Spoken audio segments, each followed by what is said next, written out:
नमस्कार दोस्तों, क्या आप जानते हैं कि भारत की फॉरेन पॉलिसी इस समय डिजास्टर साबित हो रही है और भारत ने अमेरिका और पाकिस्तान के सामने सरेंडर कर चुका है और मोदी जी ट्रम्प के सामने झुक जाते हैं और वहीं पे मोदी जी रशिया को इग्नोर कर रहे हैं और इजराइल के साथ पप्पी ले रहे हैं और वहीं पे अफ्रीका और साउथ अमेरिका को इग्नोर कर रहे हैं। और यही नहीं, मैं तो कहूँगा कि मनमोहन जी के टाइम पे फॉरेन पॉलिसी बहुत अच्छी हुई करती थी।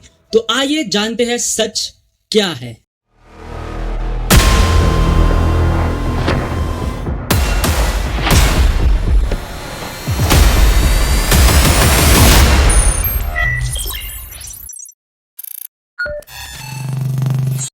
ये सब कहना है हमारे प्यारे यूट्यूबर्स ध्रुव राठी का।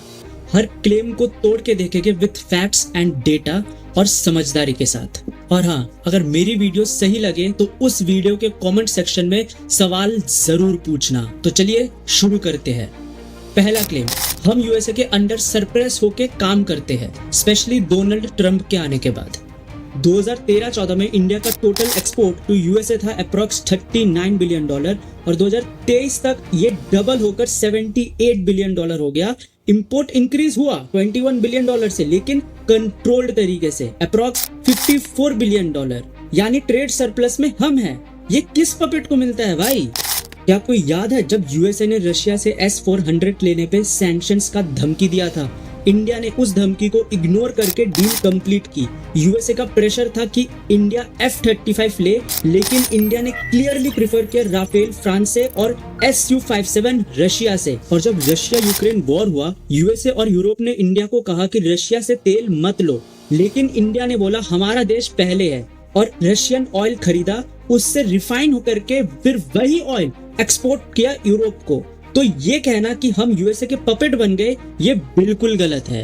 अब आते हैं दूसरे क्लेम में, जो कि था रशिया यूक्रेन वॉर में इंडिया ने रशिया को फुल फ्लेज सपोर्ट नहीं किया और इंडिया ने रशिया से दूरी काफी हद तक अब बढ़ा ली है। अगेन, इसका जवाब भी बहुत सिंपल है।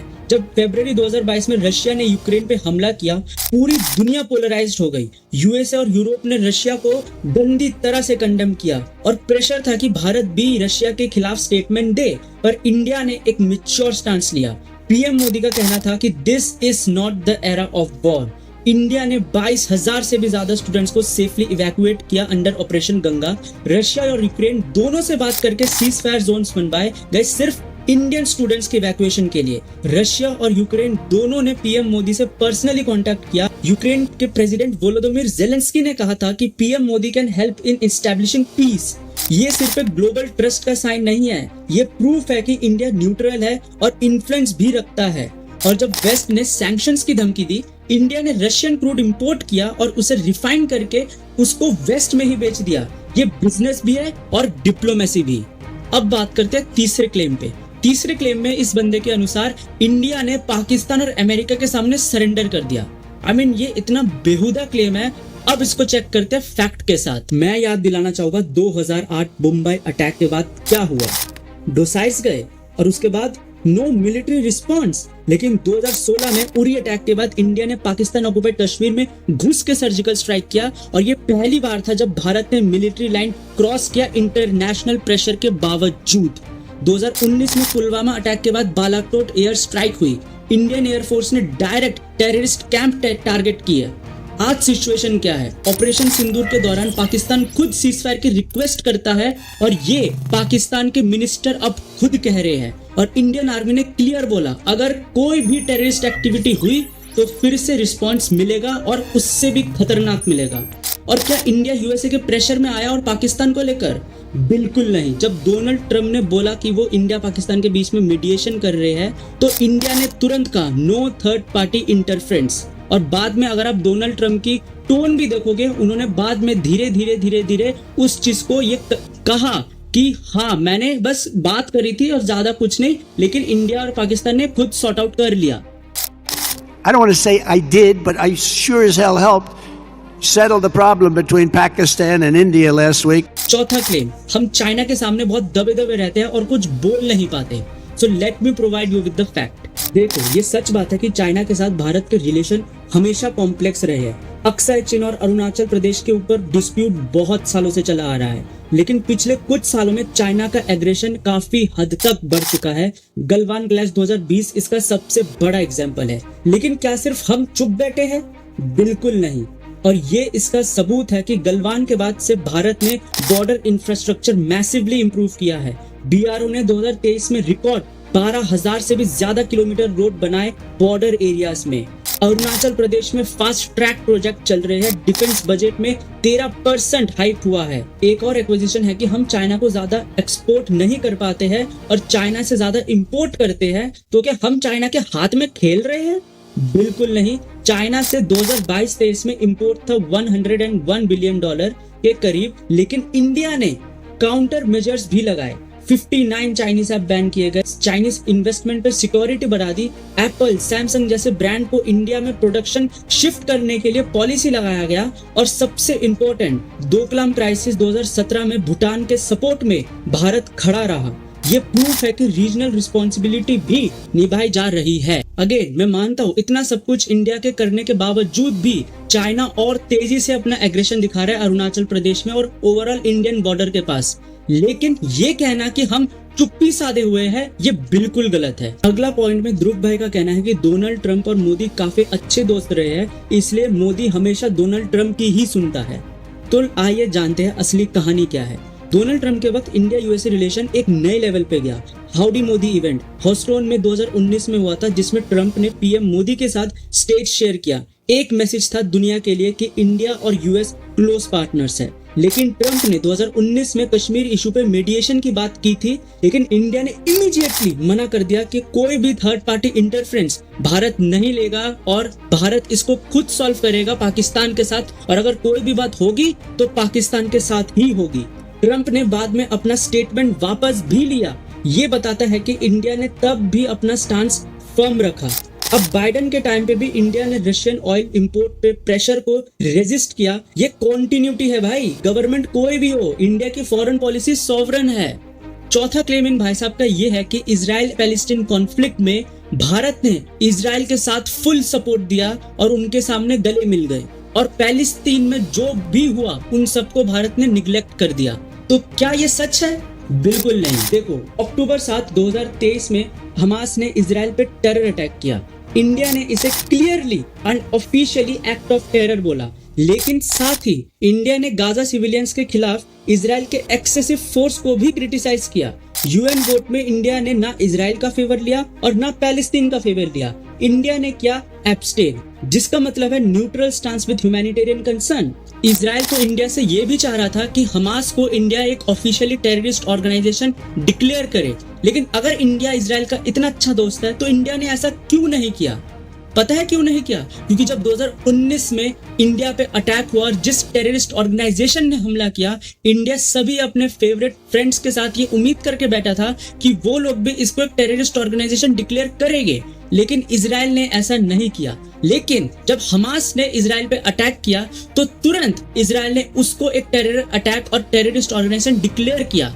जानते हो क्यों डिक्लेयर किया? ताकि वो एक्सपेक्ट करे कि इंडिया जो है हमास को भी टेररिस्ट ऑर्गेनाइजेशन डिक्लेयर कर दे। समझ रहे हो? लेन देन। लेकिन इंडिया ने फिर भी नहीं किया, just to give a lesson to Israel. अगला क्लेम इन भाई साहब का ये है कि इंडिया अपने नेबर के साथ अच्छे रिलेशनशिप नहीं बना पा रहा है और उसमें इंडिया की गलती है।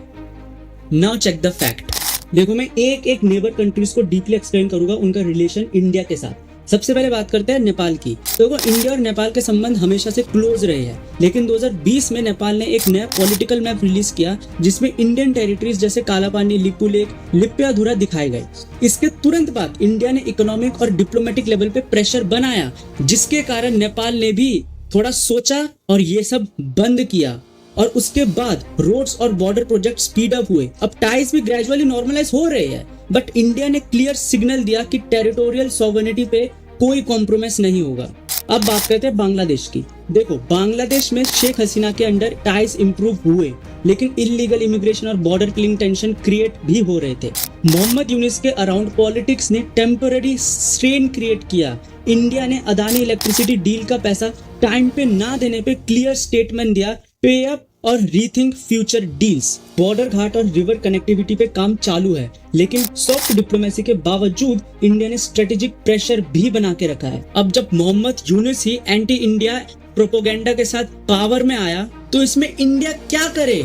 इंडिया थोड़ी ना अमेरिका की तरह दूसरे कंट्रीज पे इंटरनली और सीक्रेटली घुस जाएगा। नेक्स्ट है मालदीव्स। देखो मालदीव्स का भी सेम केस है। मोहम्मद मुर्सी की एंटी इंडिया कैंपेन के बाद मिलिट्री विथड्रॉल डिमांड हुई, लेकिन जब मालदीव्स में फ्लड और मेडिकल इमरजेंसी आई, इंडिया ने बिना कंडीशन हेल्प भेजी। मालदीव्स में टूरिज्म और डिफेंस कोऑपरेशन फिर से स्टार्ट हो रहा है। इंडिया की नेबरहुड फर्स्ट पॉलिसी यहाँ पे टेस्ट हुई और इंडिया यहाँ पे पास हुआ। अब बात करते हैं भूटान की। इंडिया का मोस्ट ट्रस्टेड नेबर में डोकलाम स्टैंड ऑफ के वक्त इंडिया ने फुल मिलिट्री सपोर्ट दिया। चाइना से भूटान बॉर्डर डिस्प्यूट पे इंडिया एक्टिवली इन्वॉल्व रहा। 2022 के बाद इंडिया भूटान ट्रेड एग्रीमेंट और इंफ्रास्ट्रक्चर प्रोजेक्ट जैसे हाइड्रोइलेक्ट्रिक डैम पर काम तेजी से हुआ। भूटान ने इंडिया के फेवर में रिपीटेडली ग्लोबल प्लेटफॉर्म पे वोट भी दिखा। नेक्स्ट है श्रीलंका। 2022 इकोनॉमिक कोलैप्स के दौरान इंडिया ने $4 बिलियन की फाइनेंशियल एड दी। IMF के लोन स्ट्रक्चर में भी इंडिया ने डिप्लोमेटिक सपोर्ट दिया। मेडिकल, फ्यूल, राइस, सब पे इंडिया ने सबसे पहले खड़ा हुआ और उनको सपोर्ट दिया। चाइना ने सिर्फ लोन ऑफर किया। इंडिया श्रीलंका में हाउसिंग और पोर्ट प्रोजेक्ट भी इनिशिएट किए। तो ये कहना कि इंडिया श्रीलंका रिलेशन खराब है, ये बिल्कुल गलत बात है। अब थोड़ी बात कर लेते हैं अफगानिस्तान की। तालिबान टेक ओवर के बाद इंडिया ने भी ह्यूमैनिटेरियन एड बंद नहीं की। एजुकेशन, मेडिकल सपोर्ट और फ्लड डिलीवरी चलता रहा। काबुल एम्बेसी टेम्पररी क्लोज हुई, लेकिन इंडिया ने डिप्लोमेटिक चैनल मेंटेन रखा यार। तालिबान से डायरेक्ट रिलेशन अभी कॉशियस मोड में है, लेकिन इंडिया की इन्फ्लुएंस वहां के लोगों के दिल में अभी भी जिंदा है। और नेक्स्ट है म्यांमार। म्यांमार के केस में सिचुएशंस थोड़ी अलग है। 2021 में मिलिट्री कूप के बाद से डेमोक्रेटिक प्रोसेस वहां पे रुक गई है। इंडिया ने कॉशंस पॉलिसी अडॉप्ट की। रोहिंग्या इन्फिल्ट्रेशन जैसे इशू पे भी कोऑर्डिनेशन मेंटेन रखा। म्यांमार इंडिया का स्ट्रेटेजिक पार्टनर है, स्पेशली नॉर्थ ईस्ट इंसर्जेंसी और कालंदन प्रोजेक्ट के लिए। लेकिन डेमोक्रेसी वापस आने तक इंडिया बैलेंसिंग एक्ट फॉलो कर रहा है। अब बात करते हैं अगले क्लेम पे। अगले क्लेम में इनका कहना है कि मोदी गवर्नमेंट आने के बाद सार्क मीटिंग एक बार भी नहीं हुआ, जो कि सच बात है, लेकिन वो आपको ये नहीं बताएगा कि क्यों नहीं हुआ। सार्क समिट ना होने का सबसे बड़ा कारण पाकिस्तान तो है ही है, लेकिन बाकी सारे नेबरिंग कंट्रीज भी है। आज आप देखो, आज सारे नेबरिंग कंट्रीज एक दूसरे से लड़े जा रहे हैं पागलों की तरह, लेकिन इंडिया ही एक ऐसा लौता देश है जो सबको मदद कर रहा है जरूरत पड़ने पर। और जब इंडिया को एक्शन लेने की बात आ रही है और उनको सबक सिखाने की बात आ रही है, तो इंडिया वो भी कर रहा है। तो इसमें इंडिया क्या करे? सिर्फ सार्क समिट में बैठने से कोऑपरेशन नहीं होगा। और अगर ध्रुव राठी चाहते हैं कि सार्क समिट हो तो ठीक है, फिर हो जाए। बस चेयर में बैठो, एक दूसरे से बहस करो और निकल लो। फायदा क्या? आज G7 भी उसी मोड़ पे खड़ा है जहां सारे देश एक दूसरे से लड़े जा रहे हैं सिर्फ। नेक्स्ट इन जनाब का क्लेम है कि इंडिया अफ्रीका और साउथ अमेरिका को भाव नहीं दे रहा। तो आइए फैक्ट के साथ बात करते हैं। पहले के टाइम में अफ्रीका को सिर्फ एक एड रिसीवर कॉन्टिनेंट के रूप में देखा जाता था, लेकिन मोदी गवर्नमेंट ने इस नैरेटिव को बदला है। 2015 में इंडिया अफ्रीका फोरम समिट में 41 अफ्रीकन देशों के लीडर आए थे। ये एक रिकॉर्ड था, और जहां से भारत ने अफ्रीका के साथ रिलेशन सिर्फ दोस्ती के लिए नहीं, बल्कि स्ट्रेटेजिक और ट्रेड बेस्ड पार्टनरशिप के लिए भी बनाया। आज के दिन India Africa trade $98 billion cross कर चुका है। इंडिया ने घाना, केन्या, नाइजीरिया जैसे कंट्रीज में solar power project, digital health infrastructure और टेक्निकल ट्रेनिंग सेंटर्स भी बनाए हैं। अफ्रीका का यूथ भारत को एक ट्रस्टवर्दी पार्टनर में मानता है, स्पेशली जब चाइना अपना डेट ट्रैप फैलाने लगे। अब बात करते हैं लैटिन अमेरिका की। तो ये एरिया हमेशा से नेग्लेक्टेड रहा, लेकिन जब इंडिया ने ब्राजील, अर्जेंटीना, चिली और मेक्सिको के साथ एनर्जी कोऑपरेशन, फार्मास्यूटिकल्स एक्सपोर्ट और स्पेस रिसर्च जैसे सेक्टर में काम बढ़ाया है। इंडिया का फार्मास्यूटिकल एक्सपोर्ट ब्राजील में कोविड के टाइम पे पीक पे गया है।